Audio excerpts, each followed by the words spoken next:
तो कल से न्यूज नेशन धर्मांतरण जिहाद पर एक बड़ा खुलासा कर रहा है। हमने एक दलित भाई की कहानी भी सुनाई थी कि कैसे जबरन उसका धर्म परिवर्तन किया गया, कैसे उसका खतना किया गया, कैसे उसे गौ मांस को खाने पर मजबूर किया गया, कैसे उसको अलग अलग जगह मस्जिदों में रखा गया, उसको बाद में हज पर ले जाया गया और कैसे उसके पुराने पहचान पत्र, वोटर आईडी कार्ड, आधार कार्ड बदलकर एक नए नाम यानी मोहम्मद अनस के नाम पर बना दिए। लेकिन इस कहानी को आसान करने के लिए मैं दर्शकों को जो आज हमारे साथ जुड़े हैं समझा दूं एक बार कि न्यूज नेशन ने कल एक ऐसी हकीकत दिखाई थी जो सारा दिन ट्विटर पर ट्रेंड करती रही। कोई मुद्दा दिन भर सोशल मीडिया पर ट्रेंड तभी करता है जब वो लोगों के दिलों को छूता है, लेकिन सच तो यह है कि यह मुद्दा दिलों को छूता नहीं, निचोड़ देता है। कल हमने आपको दिखाया था कि राजस्थान कि एक ऐसा इंसान जिसे परिवार समेत अगवा कर लिया गया था, अगवा करने के बाद उसे जबरन इस्लाम कबूल करवाया गया, उसका खतना किया गया, उसे परिवार से बरसों दूर रखा गया और उसे हज भी करा दिया गया।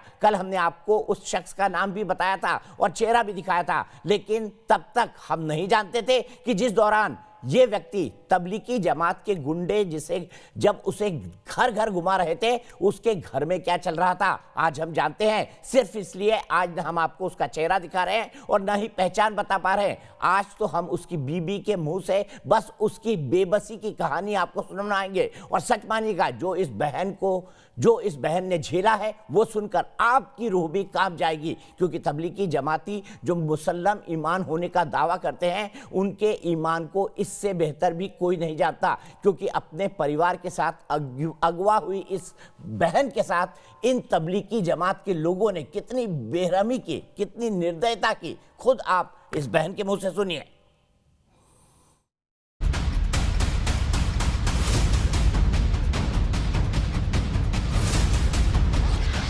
आपको अपनी टीवी स्क्रीन पर औरत दिख रही होगी, लेकिन ये औरत नहीं है, दर्द की मूरत है। अफसोस ये कि ये हिंदू है और खुशी है तो इस बात की कि ये जबरन धर्म परिवर्तन का शिकार होने के बाद भी किसी तरह घर वापस लौट आई है। हालांकि अपनी सारी खुशियां, अपने सारे सपने, अपने सारे अरमान तबलीगियों के हाथों छिनवा कर आई है। ये वही औरत है जिसके पति ने कल न्यूज नेशन पर सच बोलने की हिम्मत की थी, जिसके बिना पर आप सब दर्शकों ने ट्रेंड कराकर हमें आगे बढ़ने का हौसला दिया था। तभी हमने तय कर लिया था कि तबलीगी गैंग की जड़ तक जाएंगे। तो लीजिए, हम तबलीगियों की करतूत नहीं, उनका गुनाहे अजीम ढूंढ लाए हैं। इस औरत का दर्द आपकी आंखें भिगो देगा, इसीलिए इससे पहले कि आंखें धुंधली हों, कुछ सच अपने दिमाग की तह में दबा लीजिए। और जैसे इनको जमात में भेज देते थे, जम्मू कश्मीर भेज देते थे चिल्ला के लिए, जब मेरे साथ वो ऐसे ऐसे हरकत करते थे, जिन्होंने जिगा दिए उनके लड़का आते थे, फिर मैं इनको बता नहीं पाई शर्म के मारे, फिर दोबारा चिल्ला के लिए भेजे थे। जब दोबारा आए थे, जब वो कह रहे तुम अपने पति को बताओगी तो गोली से मार देंगे। एक बार वो जो भेजे थे श्रीनगर के लिए, जब वो आए थे 70, उन्होंने मेरे साथ में कपड़ा में मुंह में कपड़ा भर दिए, चिल्लाएगी रात के समय में, डंडाने कूद कूद के आते थे। इनको तो सर रखते ही नहीं थे घर पे, हफ्ता 2 हफ्ता रखते थे, बस बाहर ही बाहर रखते थे। बच्चों को मदरसा में डाल देते थे, बच्चों से कहते थे हिंदी पढ़ोगे तो तुम वो मार देंगे और उर्दू पढ़ना। आपके पति को वो लोग जमात में भेज देते थे, बच्चे को मदरसे में डाल देते थे और आपके साथ घर में आकर के आपका शोषण करते थे। हाँ सर, मेरे साथ करते थे, इकल्ली रहती थी सर। मैं बच्चों को तो आने ही नहीं देते थे, मदरसा में से भेज जैसे आ जाते नहीं आने देते। महीना 2 महीना में 1-2 दिन के लिए भी भेज देते थे मिलने के लिए, नहीं बच्चों को भी नहीं आने देते। मैं इकल्ली रहती थी वहाँ पे, और ये इनसे कहते थे भाई बीबी को तो हम यहीं पे रखेंगे, मेरे को नहीं भेजे, नहीं बच्चों को भेजे जमातों में, नहीं उम्र करने के लिए। इनको ही कराया था सर मेरे को। जमात ने इसके साथ जो किया वो सोचकर ये आज भी कई बार रातों को सदमे से उठ जाती है। जमातियों की आहट इसके कानों में दिल की धड़कनों से ज्यादा जोर से बजती रहती है, क्योंकि तबलीगी जब इसके पति को मुसलमान बनाकर घर से दूर ले गए थे तो अक्सर एक खौफनाक दस्तक इसके दरवाजे पर आधी रात हुआ करती थी। वो जबरदस्ती आपके साथ करते थे? हाँ, जबरदस्ती किए थे। जिन्होंने प्लाट दिए उन्होंने के लड़का मुनफेद था उसका लड़के का नाम। तो अच्छा। वो उन्होंने किया था मेरे साथ 2-3 बार। फिर मैं इनको आए थे कौन कौन से लोग शामिल इसमें? शब्बीर ही गए थे, एक सत्तार ही गए थे। अच्छा, कई लोग थे। हाँ 3-4 जने ही गए थे इन्होंने मेरे साथ किए। जो नाम बताइए सबका। एक तो मुनफेद ही गए थे और एक के नाम सत्तार ही गए थे, एक को नाम वो शब्बीर ही गए थे और एक को नाम वो ही गए थे रतीखा। ये सारे लोग आके आपका शोषण करते थे? हाँ सर, वो रात को आते थे और रात को आते थे। वो पहले आते थे जब इनको चिल्ला में भेज देते ना, एक बार जम्मू कश्मीर भेजे थे। जब आए थे, जब मेरे मुंह में कपड़ा भर दिया, रात में चिल्लाएगी तो वो गोली से मार देंगे। सर मैं चिल्ला भी नहीं पाई, मुंह में कपड़ा भर दिए। फिर दोबारा भी और किए दोबारा मेरे साथ। जब उन्होंने मेरे को धमकी दी गोली से मार देंगे अपना आदमी को, बताएगी तो तू अपने पति को।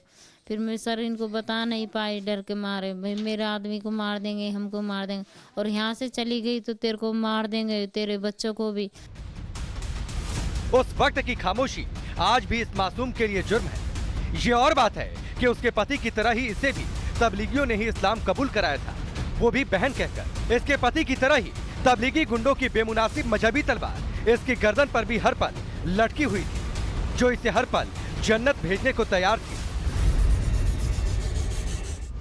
आप लोग जब वहां गए तो क्या दबाव रखे, मैंने धर्म बदलने के लिए क्या कहते थे उन्होंने, क्या क्या किया आप लोगों के साथ? सर मेरे को तो यही बोलती थी, लेडीज कहती थी हिंदू धर्म में कुछ नहीं धरा और मुसलमान में तो वह जन्नत हुआ है, ऐसे उसमें कुछ नहीं है और इसमें तो नहीं है। तू हिंदू भाषा में उसमें छोड़ दे, अपने यहाँ में आ जा, जन्नत की वहाँ में, उसमें ना है कुछ भी। सर मेरे को बोलती थी पर मैं नहीं वो करती थी, मेरे से ज़बरदस्ती कहती थी, नमाज पढ़ने के लिए बोलती थी। कुछ दिन पढ़ाई थी मेरे को नमाज। जबरन इस्लाम कबूलवाने की एक कीमत इस औरत ने और चुकाई। नई शादी होने के बावजूद चांद पूजने वाले तबलीगियों ने इसके पति से इतना दूर कर दिया जितना धरती से चांद होता है।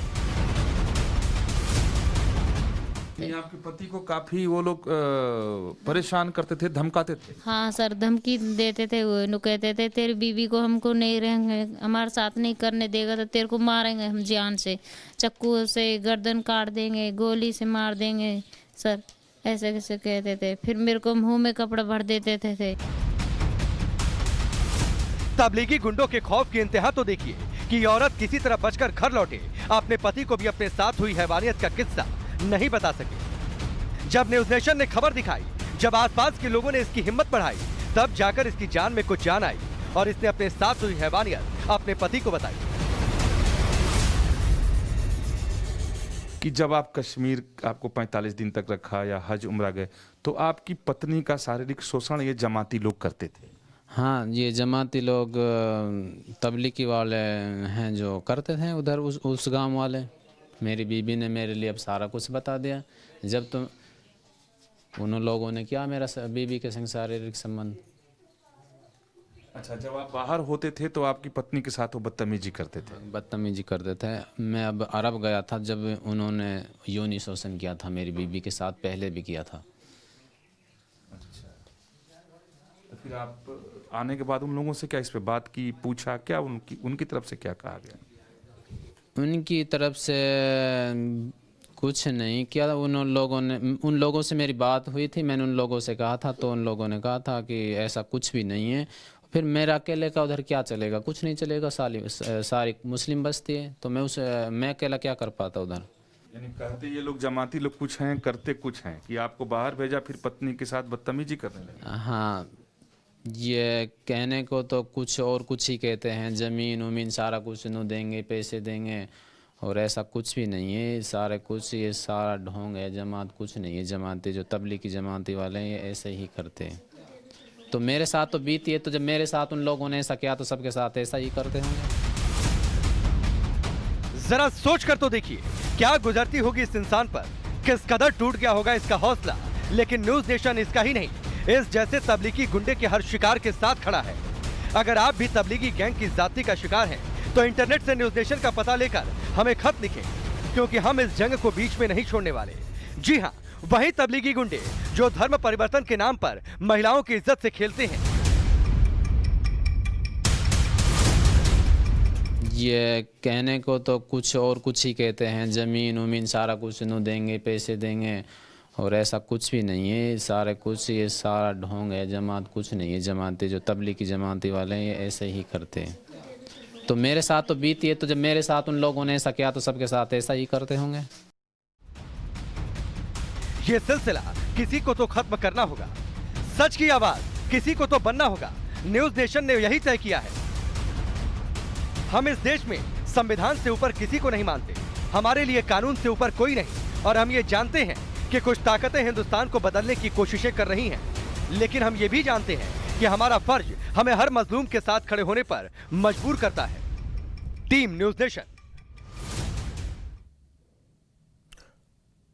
वाकई देश में संविधान से ऊपर कुछ नहीं है, संविधान के अनुसार ही ये देश चलता है। लेकिन हम उन लोगों को एक्सपोज करना चाहते हैं जो मुंह में बड़ी बड़ी संविधान की बातें करते हैं लेकिन पीठ पीछे समाज में छुरी भोंकते हैं। मैं अपने दर्शकों को यहां पर यह भी बता दूं कि कल जब हमने पहली कहानी दलित भाई की दिखाई थी, उसके बाद ये सोशल मीडिया पर लगातार ट्रेंड होने लगी, देश भर में इस पर चर्चा होने लगी कि आखिरकार कैसे एक शख्स को, एक दलित भाई को मोहम्मद अनस बना दिया गया, उसके तमाम दस्तावेज परिवर्तित कर दिए गए किसी एक संगठित गिरोह की तरफ से। तभी इस बहन के हौसला बढ़ा है, तभी इस बहन को हिम्मत मिली है, इसने अपने पास पड़े उसके लोगों से बात करी और उसके बाद अपनी इस दास्तान को कैमरे पर बताने पर मजबूर हुई है। सुनकर शर्म से सिर झुक जाता है। विनय कटियार जी क्या कहेंगे ऐसी दर्द विदारक, हृदय विदारक बातों को सुन के इस बहन की? आपको क्या लगता है? आपने कहा चौराहे पर फांसी दे देनी चाहिए ऐसे लोगों को, लेकिन होने क्यों दिया जा रहा है? क्या हमारे इसके पीछे हमारे सिस्टम की कोई खामी है?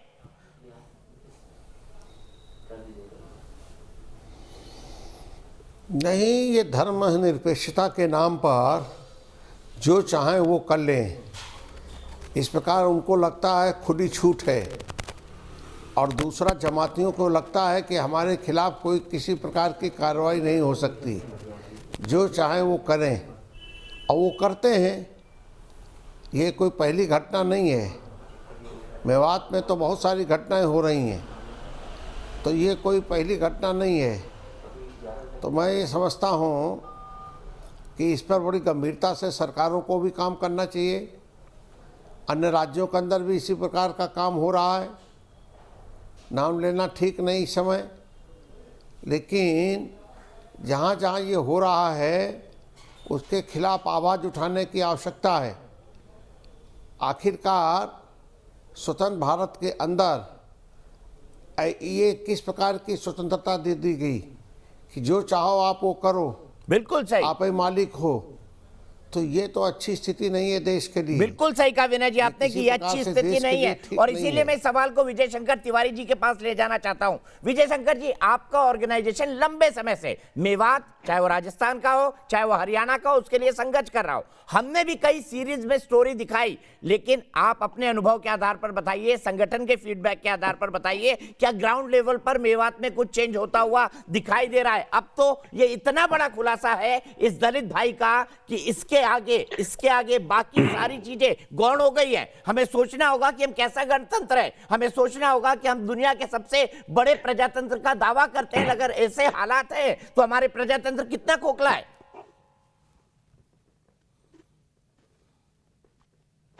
देखो दीपक जी, बिल्कुल नहीं हो रहा है, और मैं आपकी बात से एक बार सहमत हूं कि जो सरकारें होती हैं, सरकार किसी की भी हो, वो जनता के दबाव में काम करती हैं।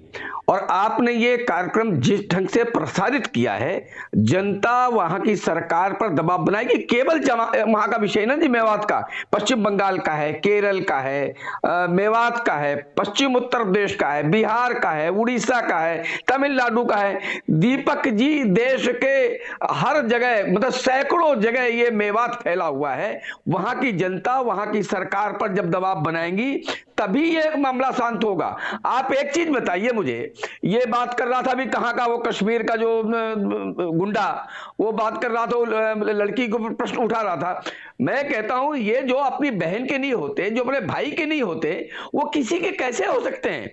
मैंने इनको कल एक नाम दिया था, जाहिल जल्लाद जिहादी। ये नाम दिया था हमने कहा कि ये ऐसे लोग हैं, इनका उपचार करने के लिए 2-4 टैबलेट दुनिया में बने हुए हैं। एक टैबलेट चीन के पास है, एक इजराइल के पास है। इन पर विश्वास समाज नहीं करना चाहिए, और जो लोग इन पर विश्वास दिलाने का काम करते हैं वो मूर्ख हैं या तो धोखेबाज हैं। ठीक है, वो यही सवाल जन मुझे हैं फिर से पूछता जो हूँ। ये कहते मुझे हैं कि ये जो फिर आज की तारीख जमात है में और तिवारी ये इस जी जो प्रकार कह के रहे लोग हैं, अब ये आपके समाज पर भरोसा धीरे धीरे लोगों का घटता जा रहा है। वो कह रहा है कि वो गाते कुछ और है, खाते कुछ और है, बजाते कहीं और की है। भाई किसके ऊपर से विश्वास हटता जा रहा है, दुनिया जानती है ये बात को। ये वो लोग हैं, ये तो गिद्ध हैं ये एक तरीके से। इस समाज को भी खा रहे हैं, देश को भी खा रहे हैं। इन 6 सालों में गाते क्या हैं, करते क्या हैं, बजाते किसकी हैं, देश ने देख लिया बहुत अच्छे तरीके से। और ठीक उसका है, सुशील रिजल्ट जो है पंडित जी बिहार इलेक्शन में ये आ अपनी जाएगा। बात कर रहे हैं कि ये तो पाक साफ जो- है, नहीं, लेकिन फिर सुशील पंडित जी मुझे बताइए, पूरी दुनिया इस्लामिक आतंकवाद के खिलाफ क्यों खड़ी हुई है? इन जैसे लोगों के खिलाफ क्यों खड़ी हुई है? क्यों कह रही है कि इस्लामिक आतंकवाद से लड़ना है? और क्यों इनको रैलियां निकालने पर मजबूर होना पड़ रहा है? क्योंकि कहीं ना कहीं एक दिन ऐसा आएगा जब पब्लिक घेर के मारेगी इनको।